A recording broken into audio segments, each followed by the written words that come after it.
இல்ல இல்ல இல்ல இல்ல ஏன் மும்பை தானே ஜெயிச்சிரும். எங்க காட்டுல மழை அப்படிதான் சொல்லுவோம். இல்ல தெரியாம ஜெயிச்சிட்டாங்க அது வாட்டி தோத்து. இல்ல இல்ல இல்ல இல்ல பிளே ஆஃப் போவாங்க. யாரு இல்ல அவங்களது பேட்டிங் இன்னும் கொஞ்சம் இம்ப்ரூவைஸ் பண்ணணும். அவங்க அதிகமா ஸ்கோர் எடுப்பாங்கன்னு எக்ஸ்பெக்ட் பண்ணேன் இந்த வாட்டி. பட் கம்மியா தான் இருக்காங்க. அவங்க டீமே சரியில்லை. ஆர்சிபி கூட ஜெயிப்பாங்க. நீங்க யார் டீம் தெரியல? இல்லங்க இந்த டிஷர்ட் தான் கிடைச்சது அதனால இந்த டிஷர்ட் வாங்கிட்டேன். ஆர்சிபிங்க ஆர்சிபி ஜெயிச்சிருவாங்க. இல்ல யார் வேணா ஜெயிக்கட்டும். ஆர்சிபி மட்டும் ஜெயிக்க கூடாது. ஓவர் ஆடுறாங்க. முன்னாடி அவங்களுக்கு சப்போர்ட் பண்ணோம். ஆனா உங்களோட கம்மி தான். அவங்க மட்டும் ஜெயிக்க கூடாது. எந்த டீம் வேணாலும் ஜெயிக்கட்டும். ஆர்சிபி ஜெயிக்கட்டும். அவங்க ஒரு கப் தான் அடிச்சாங்க. இல்ல அதுக்கே ஓவர் ஆடுறானுங்க. 17 வருஷம் அடிக்கல. ஒரு வாட்டி அடிச்சிட்டு ஓவர் ஆட்டம். அதனால ஏதோ இந்த மேட்ச் ஜெயிச்சதுனால கொஞ்சம் ஜாலியா இருக்காங்க. இப்போ இன்னும் 5 வருஷம் ஆகும் அப்ப பேசுங்க. யாரு ஆர்சிபியா? ஆர்சிபி அவ்வளவுதான் 18 வருஷம் ஆகும் மறுபடியும். இல்ல நீங்க அடிக்கிறதுக்கு 5 வருஷம். நாங்க அட்லீஸ்ட் ஒரு 2 இயர்ஸ் கேப் விட்டாது கப் அடிக்கிறோம். ஆர்சிபி மாதிரி கிடையாது. சோ கண்டிப்பா அவங்க அடிக்க கூடாது. ரப்பர் கடப்பாரு ப்ரோ. அது ரப்பர் கடப்பாரு. இந்த வருஷம் டீம் நல்லா இருக்காங்க. அதான் ப்ரோ ரப்பர் கடப்பாரு அது. அதனால ஈஸியா ஆளுக்கு நெளிச்சிடறானுங்க. நாங்களும் ஒரு டைம் நெளிச்சுக்கிட்டோம். எங்க பங்காளி தானே. இன்னைக்கு சிஎஸ்கே டீம் அந்த அளவுக்கு ஸ்ட்ராங்கா தெரியல. நம்பர் 1 பொசிஷன்ல இருக்காங்கல்ல அப்படிதான் பேசுவாங்க. நாங்க போயிருவோம். நீங்க அவுட் ஆஃப் த டோர்னமெண்ட். ஒண்ணுதான். you are 8 points. இன்னைக்கு நாங்க 8 points. இன்னைக்கு நாங்க அடுத்து நீங்க பிளே ஆஃப்ஸ் போறது கஷ்டம் தான் கவலைப்படாத. never நாங்க போறோம். ஒரு ஃபர்ஸ்ட் 10 ஓவர்ஸ் நல்லா ஆடுனாங்க. அதுக்கப்புறம் ஸ்கோரே பண்ணல. கான்ஃபிடன்ஸே இல்ல ப்ரோ. ஹர்திக் பாண்டியா வந்து கேப்டன்ஷிப் ரோல் கண்டிப்பா கான்ஃபிடன்ஸோட பண்ணும். ரோஹித் சர்மா பாத்தீங்கன்னா அந்த இன்டென்ட் நான் அடிக்கிறேன்டா நீங்க பின்னாடி வரவங்கள பாத்துக்கடா அந்த இன்டென்ட் இருக்கணும் ப்ரோ. ஹர்திக் பாண்டியா வந்து பவுலிங் எப்பேற்பட்ட பவுலர். நம்மளோட இன்டர்நேஷனல் எல்லாம் சூப்பரா போடுறாரு. ஆனா இந்த ஐபிஎல் மேட்ச்னு வரும்போது நீ கேப்டனா இருக்கும்போது இன்னும் கான்ஃபிடென்ட்டா போடணும். ஆனா அவரு முன்னாடி ஸ்டாண்டிங் பிஃபோர் த லைன் கிடையாது. கண்டிப்பா ஹிட்மேன் தானே எங்களுக்கு எல்லா கப்பும் வாங்கி கொடுத்தது. அவர் இல்லைன்னா பெரிய லாஸ் தான். இல்ல அவனுக்கு இவ்வளவு பிரஷரான சிச்சுவேஷன்ல உள்ள வந்திருக்கான். அப்ப அவனுக்கு ரொம்ப கஷ்டமா தான் இருக்கும். Maybe starting of the tournament இருந்திருந்தான்னா கண்டிப்பா நல்லா ஆடி இருப்பான். எப்பவுமே மும்பை கூட வந்து மேட்ச் ஜெயிக்கிறது ஒரு ஸ்பெஷல். எங்களுக்கு ஸ்பெஷல் ஆல்வேஸ் ஸ்பெஷல் ப்ரோ. 2 வாட்டி ஜெயிச்சு ப்ரோ ஆல்வேஸ் ஸ்பெஷல். ஒரு சீசன் நாங்க 4 டைம் தோத்தோம் ப்ரோ. இப்போ ஈக்குவலா நியர்லி ஒரு மேட்ச் தான் அதிகமா இருக்கானுங்க. மேட்ச் நல்லா ஆடினாங்கன்னா வி அப்ரிஷியேட். நாங்க வந்து தோல்வியை வந்து ஒத்துக்காது இல்ல. வெரி குட் பவுலிங் நல்லா பண்ணாங்க. எங்களுக்கான பாண்ட் எப்பயுமே இருக்கும் ப்ரோ. என்ன விளையாடுவாங்கன்னு பார்த்தேன். யாரும் விளையாடல ஒழுங்கா. அவ்வளோதான். வேறு சொல்றதுக்கு ஒன்றும் இல்லை. நல்ல பேட்டிங் லைன் தானே இருக்காங்க. எல்லாம் ஃபார்ம் அவுட்ல இருக்காங்களா. அதனால சரி அடுத்த சீசன் பார்த்துக்கலாம். அவ்வளோதான். இந்த சீசன் முடிஞ்சு அடுத்த சீசன் பார்த்துக்கலாம் நம்ம. ரைவல்ரி மாதிரியே இல்ல ஃபர்ஸ்ட் மேட்ச். அது என்ன பண்றது. அப்போதான் எல்லாம் ஃபார்ம் அவுட்ல இருக்கானுங்க. அதை நெக்ஸ்ட் மேட்ச்ல பார்த்துக்கலாம். நெக்ஸ்ட் சீசன்ல பார்த்துக்கலாம். இந்த சீசனே வேண்டாம். அடுத்த எங்க தலைவர் ரோஹித் சர்மா வரட்டும். அதுக்கப்புறம் பார்த்துக்கலாம். அவன் நீங்க டவுட்டே வேண்டாம். அவ்வளவுதான் முடிஞ்சு. இந்த சீசனே முடிஞ்சு. அவ்வளவுதான் முடிஞ்சு. அடுத்ததுல பாத்துக்கலாம். நல்லா விளையாடுவாங்க. ஆனா ஒரு 6 இல்ல 6 நிறைய அடிச்சாங்க. எங்கடா அடிச்சானுங்க. பஞ்சாப் மேட்ச்லாம் பார்க்க போது இதெல்லாம் ஒண்ணுமே இல்லடா. ஃபர்ஸ்ட் 10 ஓவருக்கு அப்புறம் எவ்வளவு டார்கெட் செட் பண்ணுவாங்கன்னு நினைச்சீங்க? 200 அடிப்பானுங்கன்னு நினைச்சேன். பட் அடிக்கல. என்னதான் தெரியல. உண்மையாவே சிஎஸ்கே செம்ம ஸ்ட்ராங்கா இருந்தாங்க. இல்ல இல்ல அவ்வளோலாம் இல்லடா. அப்ப கூட தோத்துறீங்களா? நாங்க எல்லாரும் அவுட் ஆஃப் ஃபார்ம்ல இருக்கோம். அவுட் ஆஃப் ஃபார்ம்ல இருக்கீங்க. எப்ப ஃபார்முக்கு வருவீங்க? கூடி சீக்கிரம். அடுத்த சீசன் வந்துறீங்களா? அடுத்த 5 மேட்ச்லயே வரோம். அடுத்த 5 மேட்ச்ல வரீங்களா? என்னாச்சு நீங்க மேட்ச்? இன்னைக்கு மேட்ச் நல்லா இருந்தது. சிஎஸ்கே ஜெயிச்சிட்டாங்க. ருத்ராஜ் கைக்வாட் நல்லா 50 அடிச்சாங்க. மும்பை இந்தியன்ஸும் நல்லா பவுலிங் போட்டாங்க. ஆனால் ஓவராலாக எனக்கு பொறுத்த வரைக்கும் சிஎஸ்கே தான் best. It was a pretty slow burn, yeah.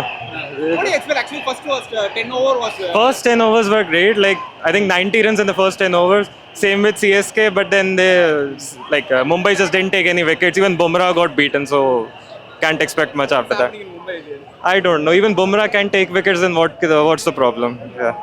So how slow the match is actually? It was the first few overs were really good, and after that the match became a bit slow. How CSK performed? Great, very nice. Yeah. Still they are a young team.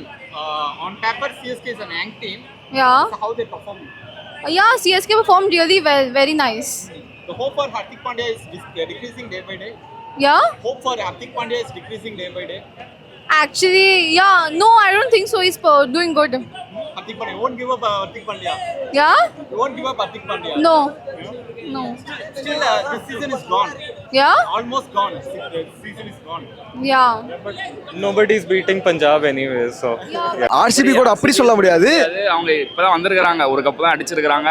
அதனால நம்ம RCB வந்து பயங்கரமா பேசுறாங்க. எதுக்கு நாங்க மதிக்கிறோம்? இப்பதான் ஜெயிச்சு வர்றாங்க, வரட்டும், இன்னும் 5 வருஷம் 5 கப் அடிங்க, அதுக்கப்புறம் நாங்க மதிக்கிறோம். சென்னை மும்பைங்கும் போது ஒரு கிளாஷ் ஆஃப் த சாம்பியன்ஸ் எப்பவுமே வந்துட்டு லைக் அப்பையில இருந்து ஸ்டார்டிங்ல இருந்தே ஒரு பீக்ல இருந்த ஒரு கிரிக்கெட் லைக் இப்போ புதுசா வந்திருக்காங்க. அவங்க இப்பதான் ஒரு சாம்பியன்ஸ் அந்த ஒரு இதுல நுழைஞ்சிருக்காங்க. அதுக்குள்ள அவங்க இவ்வளோ பேசுறது வந்துட்டு சரியில்லாததான். But okay, we respect the game. ஒரு ஆப்போனண்ட்டாக நாங்கள் ரெஸ்பெக்ட் பண்ணுறோம். பட் அந்த ஹேட் வந்து ஒரு ஹேட்ரட் வந்துட்டு ஸ்ப்ரெட் பண்ணக்கூடாது ஒரு ஃபேன்ஸ் கம்யூனிட்டியில். அதான் நான் சொல்ல வரேன். மற்றபடி ஒரு காம் மோட்ல இருக்கும். ஆமாம், இப்போ லைக் சிஎஸ்கே எம்ஐ பார்க்குறீங்க நீங்கள், ஒரு எல் கிளாசிக்கோ, ஒரு ஃபேன்ஸ் வந்து அந்த மியூச்சுவல் அண்டர்ஸ்டாண்டிங் இருக்குது, ஒரு ரெஸ்பெக்ட் இருக்குது. பட் அது நீங்கள் வந்துட்டு ஒரு சிஎஸ்கே ஆர்சிபியில் நீங்கள் வந்து எக்ஸ்பெக்ட் பண்ண முடியாது. ஃபேன்ஸ் எல்லாமே ஒரு மாதிரி டாக்ஸிக்காக வந்துட்டு பிஹேவ் பண்ணுறாங்க, ஒரு பர்சனலே வந்துட்டு ஹர்ட் பண்ணுற மாதிரி பேசுகிறாங்க. ஸோ அதெல்லாம் வந்துட்டு கொஞ்சம் அவாய்ட் பண்ணணும். ஏன்னா ப்ரோ ஆமாம், ஒரே மேட்சாக போயிடுச்சு. திரும்ப வந்தால் ஒரு கம்பேக் கொடுத்து பார்ப்போம். லைக் மேபி பிளே ஆஃப்ஸில் இன்னும் சான்சஸ் இருக்குது நம்மளுக்கு. ரேஸ் டு த பிளே ஆஃப்ஸில் still we are there. So hopefully we'll get into the play off and then we'll win the cup. Sanju Samson நல்லா அடிப்பான்னு நினச்சேன், அவர் நல்லா சீக்கிரமாக அவுட் ஆகிட்டார். எப்படி யார் நல்லா பெர்ஃபார்ம் பண்ணாங்க? ருத்ராஜ் கேக்கோட் நல்லா பெர்ஃபார்ம் பண்ணாங்க. நல்லா பெர்ஃபார்ம் பண்ணாங்க. ஏன் மும்பை தோத்தாங்க? ஏன் தோத்தாங்க? அவங்க ஒழுங்கா ஆடல, எல்லாம் தோத்துட்டாங்க. யாரும் ஒழுங்கா ஆடல. யாரும் ஒழுங்கா ஆடல மும்பைல. டீமே ஒழுங்கா ஆடல. டீம் ஏன் ஒழுங்கா ஆட மாட்டாங்க? நல்லா தானே ஆடுவாங்க அவங்க. ஏன் ஒழுங்கா ஆட மாட்டாங்க? நம்ம கூட யாராலையும் ஜெயிக்க முடியாது. ஜெயிக்க முடியாது. அப்படியே 4 மேட்ச் தோத்தீங்க சிஎஸ்கே. அது அப்படிதான் ப்ரோ. அப்படிதான். சரி போய்டுவாங்களா அப்படியே? தோனி இல்ல, அதனால தான். இன்னைக்கு தோனி இல்ல. ஆனா ஜெயிச்சிட்டாங்கயா. ஒரு வாட்டி அடிக்கிறாங்க, ஒரு வாட்டி அடிக்க மாட்டாங்க. தோனி பார்க்கலாம்னு வந்திருப்பீங்க, தோனி வரலையே. எவ்வளவு கஷ்டமா இருக்குது. சொல்லுங்க, தோனி கிட்ட அடுத்த மேட்ச் வர சொல்லுங்க. தோனி அடுத்த மேட்ச் வரணும். அவர் காலில் அடிபட்டுருக்குண்ணா, முட்டில ஜவ்வு கிஞ்சி. டமால் டிமில் முடிச்சிட்டோம். பங்காளி இடத்துல முடிச்சிட்டோம். இந்த இடத்துல நாங்கள் முடிச்சிட்டோம் இந்த வாட்டி. ஒரு பக்கம் பார்த்தீங்கன்னா தோனி இல்லை, ஆனால் டெவால் பிரேவிஸ் ஃபீல்டிங் செம்மையாக இருந்துச்சு இந்த வாட்டி. பிரேவிஸ் வந்து இன்னைக்கு அடிச்சு தூக்கிட்டாரு. ஒரு பக்கம் ருத்து வந்து கேப்டன் இன்னைக்கு சும்மா பண்ணார் இந்த வாட்டி. இந்த வாட்டி மேட்ச் நல்லா ஜெயிச்சிட்டோம். இதுக்கப்புறம் பிளே ஆஃப் போனோன்னா இன்னொரு 4 மேட்ச் இருக்குது, அதே அடிச்சு தூக்கிடுவோம் இந்த வாட்டி. ஹோம் கிரவுண்ட்ல ஜெயிக்கிறது எப்படி இருக்கு? நல்லா சூப்பராக இருக்கு ப்ரோ, ஜாலியாக இருந்துச்சு. ரெண்டாவது மேட்ச் மும்பை கூட ஜெயிக்கிறீங்க. ஆமாம் ப்ரோ. எப்பயுமே ஒரு மேட்ச் விட்டா ஒரு மேட்ச் அவங்க முடிச்சிருவாங்க. என்ன மிஸ் ஆயிடுச்சு மும்பைல? அவங்க இது டீம் சரியில்லை ப்ரோ இந்த வாட்டி. ஓப்பனிங்லேயே வில்சாக் சரி கூடுறாங்க அவங்க மாட்டிக்கு இஷ்டத்துக்கு. அவங்க இது டீமே சரியில்லை. ரிக்கல்டன் குண்டன் டிகா கரெக்டாக ஜெயிச்சிருப்பாங்க. ஓப்பனிங் சரியில்லை, டீம் சரியில்லை இந்த வாட்டி. ஓகே, இந்த பங்காளி முடிச்சாச்சு. அடுத்து செமி போனாதான் வந்து ஆர்சிபி கிட்ட மோத முடியும். ஆர்சிபி முடிச்சிடலாம் ப்ரோ, அவங்கள ஈஸி தான் ப்ரோ இந்த வாட்டி. அவங்க பேசிதான் ப்ரோ இந்த வாட்டி, அவ்வளோலாம் இல்லை. இந்த மேட்ச் நீ கூட நிறைய பேர் வந்திருக்காங்க, சிஎஸ்கே தோக்குன்னு வந்திருக்காங்க. அவங்களாம் பதம் போட்டலாம் போட்டோமே அவ்வளோ இருக்குமே. இந்த வாட்டி நாங்கள் போட்டலாம் போட்டோம் மும்பை இந்தியன்ஸ். அவ்வளோதான், இதுக்கு எல்லா மேட்சும் நாங்கள் ஜெயிச்சிருவோம். எப்படி யார் பண்ணாங்க? சிஎஸ்கே மும்பைக்கு ப்ரோ எதிர்பார்த்த ஒன்று தான் ப்ரோ. முன்னே மாதிரி இல்லை ப்ரோ மேட்ச்சு. ஒரு ரொம்ப ஒஸ்ட்டாக தான் போயிடுது. எங்கள் டீம் வந்து பரம்பரை டீம் சொல்லலாமா? அதுதான் சொல்கிறேன். நான் பாஸ்ட் 3 இயர்ஸ் பார்த்தீங்கன்னா எங்களோட ரெக்கார்ட் அகைன்ஸ்ட் சிஎஸ்கே கிட்ட எடுத்தீங்கன்னா எப்படி ஒரே மேட்ச் தான் வின் பண்ணியிருக்கோன்னு நினைக்கிறேன். என்ன பண்ணுறது, ஒருவேளை கைரான் பொலாட் இல்லாதனாலே அதனால தெரில, ஹிட்மேன் கேப்டன் இல்லாதனால என்னன்னு தெரில, டீமுக்குள்ளே கொஞ்சம் கொலாப்ஸாக போகுது. ஒரு மேனேஜ்மெண்ட்டு எல்லாருக்குள்ள ஒரு அண்டர்ஸ்டாண்டிங் இருக்கா இல்லையான்னு தெரில. அது என்ன ப்ராப்ளம்னு தெரில. ஆனால் மேட்ச் வந்து ஒஸ்ட்டாக தான் போயிட்டு இருக்கு. பார்ப்போம் நெக்ஸ்ட் இயரில் எதனா நடக்குதான்னு பார்ப்போம். ஓகே, ஆர்சிபி செமி ஃபைனல்ஸ் ரெடியா இருக்க சொல்லுங்க. நாங்க மட்டும்தான். ஆமா, ஆர்சிபி சப்பு, சிஎஸ்கே கப்பு. பெட்டரா பெர்ஃபார்ம் பண்ணுவான் அப்படின்னு எதிர்பார்த்து வந்தோம். நான் மும்பை ஃபேனு, ஆனால் அவன் கொஞ்சம் ஸ்டாப் ஆகிட்டான். அதனால தான் சிஎஸ்கே ஜெர்சி தான் இருக்குது, அதை போடக்கூடாது, அதனால போட்டு வந்துட்டேன். நீங்கள் இப்போ வின் பண்ண ஆரம்பிச்சதா 8-8 ஈக்குவல் பண்ண முடியும். இன்னொரு இடத்துல ஈக்குவல் பண்ணிடுவீங்க. கொஞ்சம் கொஞ்சம் வின் பண்ணி வாங்க, நாங்கள் வெயிட் பண்ணுறோம். உங்களுக்கும் முடிச்சிடும், அடுத்த மேட்ச்ல முடிச்சிடும். அடுத்த மேட்ச்ல வெளியே போயிடுவீங்க நீங்களும். இல்லைண்ணா எல்எஸ்சி கொஞ்சம் பெட்டர் ஆடுவாங்க, முடிச்சிடும். எம்ஐ கிட்ட சிஎஸ்கே கிட்டயா? எம்ஐ கிட்ட டெத்தில் இன்னும் கொஞ்சம் பெட்டராக ஆடி இருக்கா. ரொம்ப டாட் பால்ஸ் சிங்கிள்ஸ் ஆடாம விட்டாங்க. அண்ட் bowling ரொட்டேஷனும் கொஞ்சம் புவர். நியூ பாலில் இன்னும் கொஞ்சம் எஃபெக்டிவாக இருந்திருக்கலாம். ஆக்சுவலி முன்னாடி வந்து பெருசாலாம் கெஸ் பண்ணல, ஏன்னா 2 டீமுமே வந்து லாஸ் வின் தான் வந்திருக்காங்க. ஆனால் நீங்கள் பார்த்தீங்கன்னா செம கிளினிக்கலாக bowling போட்டாங்க. ராமகிருஷ்ணா கோஷ் வந்தார், ஃபீல்டிங் கொஞ்சம் பெட்டராக பண்ணிடலாம். bowling டிசிப்ளினாக இருந்துச்சு. அதான், ஆனால் சிவம் டுபே கொஞ்சம் இன்னும் எனக்கு தெரிஞ்சு அவரை வந்து இம்பாக்ட் சப்பா போட்டு சர்ஃப்ராஸ்கானே உள்ள கொண்டு வந்துடலாம். ஃபீல்டிங் அவர் மட்டும் தான், மற்ற எல்லாம் சூப்பராக பண்ணாங்க. புஷ் பண்ண ட்ரை பண்ணுறோன்னா ஒரு 150 சேஸ் தானா 15 ஓவர்ஸில் புஷ் பண்ணியிருக்கலாம் ப்ரோ. அவங்க சேஸ் விக்கெட் ஷூட் கூட ட்ரை பண்ணி 17-8 ஓவர் ஒரு 14-15 ஓவர்ஸில் போனால் தான் பிளே ஆஃப் போகிறப்போ ஒரு கான்ஃபிடன்ஸ் வரும். மற்றபடி மும்பை கூட பொறுமையான பிரச்சனை. ஆனால் பிளே ஆஃப் போகிற சான்ஸ் இருக்குது, ஐடியா இருக்குன்னா புஷ் பண்ணி ஒரு 13-14 ஓவர்ஸில் சேஸ் பண்ண பார்க்கணும் ப்ரோ இருக்கிறத வச்சு. அப்போ தான் பிளே ஆஃப், ஏன்னா மற்ற டீம்ஸ்லாம் பார்க்க கொளுத்திருப்பாங்க பஞ்சாப்லாம் வந்திருந்தாங்கன்னா.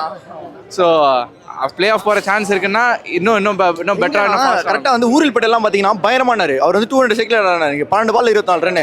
ஆனால் அதே கார்த்திக் சர்மா பார்த்தீங்கன்னா 50 of 30 balls தான் அடிச்சாரு. ஸோ அவரோட ஸ்ட்ரைக் ரேட் வந்து நான் பெருசாக ஆடினது குறை சொல்லல, ஏன்னா எனக்கு வந்து கொஞ்சம் டேர்னிங் விக்கெட்டாக தான் இருந்தது. ஆனால் நீங்கள் பார்த்தீங்கன்னா இந்த மேட்ச் வந்து ஊரில் பட்டு ஆனதுக்கும் அவர் வந்து டிஃப்ரென்ஸ் இருக்குது. அதை வந்து ஈஸியாக இன்னும் முடிச்சிடலாம் நம்ம. அவர் கொடுத்த கம்ஃபர்ட்டுக்கு 90 ரன்ஸில் இருந்தோம் 10 ஓவரில். அடுத்து 18வது ஓவரில் தான் முடிச்சிருக்கோம், மிச்சம் இருக்கு 20 ரன். அவ்வளோ அப்படி முடிக்கக்கூடாது, 15 ஓவரில் முடிச்சுட்டு போயிட்டே இருக்கணும் மேட்சை. சாட்டிஸ்ஃபைங் அதை வின்னுனா சாட்டிஸ்ஃபைங் அதை. கடப்பாறை என்ன ஆச்சுன்னா, நம்ம போட்ட லைன் லென்ஸ் பார்த்தீங்கன்னா அவங்க போட்ட லைன் லென்ஸ் பாருங்க ஆல்மோஸ்ட் சிமிலர் தான்.